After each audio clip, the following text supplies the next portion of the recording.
tidak usah bermadzhab, langsung saja menggunakan Al-Quran dan Sunnah.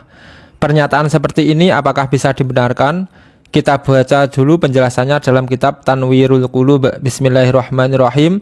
Wa man lam yuqallid wahidan minhum, dan orang yang tidak taklid kepada salah satu dari imam empat mazhab. Empat mazhab itu mazhab apa saja? Mazhab Syafi'i, mazhab Maliki, mazhab Hambali, dan mazhab Hanafi. Wa qala ana a'malu bil kitabi was sunnati, dan orang tersebut berkata, saya mengamalkan kitab dan sunnah, saya mengamalkan Al-Quran dan Al-Hadis. Muda'iyan fahmal ahkami minhuma, dan serta mengaku faham hukum-hukum dari Al-Quran dan Hadis.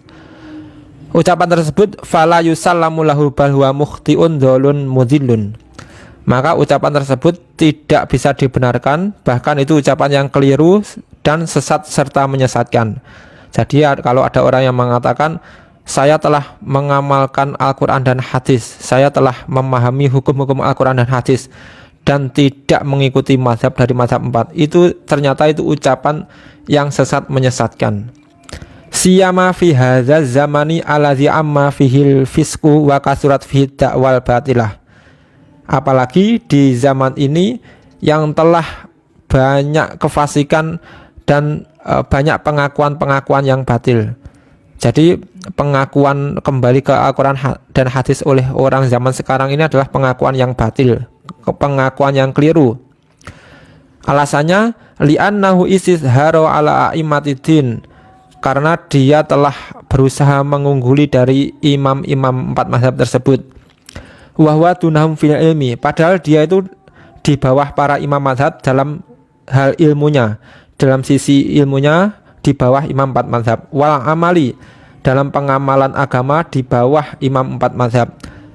Wal adalati, dalam sifat adalahnya di bawah imam empat mazhab.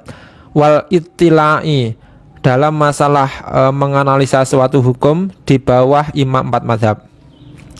Iz la yusma'u li ghairihim kalamun hatta yazida alaihim, karena tidak terdengar satu orang pun yang melebihi kapasitas dari imam empat mazhab pun. Tidak terdengar satu orang pun yang kapasitas kealimannya melebihi imam empat mazhab tersebut.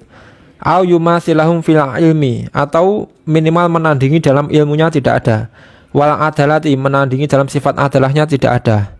Wal ihatati bi ilmi arabiyati, dan menguasai ilmu Arabiyahnya itu tidak ada yang menandingi imam empat mazhab. Wa walis sahabati wal usuli wa tafsiri wal hadisi, penguasaan tentang pendapat-pendapat dari para sahabat tentang usul, tentang tafsir dan hadis, itu tidak ada yang menandingi imam empat mazhab. Wa fit tahqiqi baqiyati syuruti ijtihadi, dan dalam detail-detail lain yang memenuhi syarat ijtihad tidak ada yang sama menyamai empat mazhab. Wa hadza mustahilun, dan ini mustahil jika ada orang sekarang yang mengatakan bisa menandingi atau menyamai imam empat mazhab. Li'anna minal a'immati Aba Hanifah wa huwa tabi'iyun, karena di antara dari imam empat mazhab tersebut ada Abu Hanifah, yaitu mazhab Hanafi, dan beliau termasuk tabi'in. Tabi'in itu generasi setelah para sahabat. Wa kadza qila fi Malik wa Syafi'i wa Ahmad min tabi'it tabi'in. Begitu juga Imam Malik, mazhab Maliki, wa Syafi'i, mazhab Syafi'i, wa Ahmad, mazhab Hambali, itu termasuk golongan dari tabi'it tabi'in, generasi setelah tabi'in. Wa fil hadisi as-sahihi khairul quruni qarni summa lazina yalunahum summa lazina yalunahum. Sedangkan di dalam hadis yang sahih terdapat dawuh Rasulullah, sebaik-baik generasi adalah generasiku, kemudian generasi setelahnya, kemudian generasi setelahnya.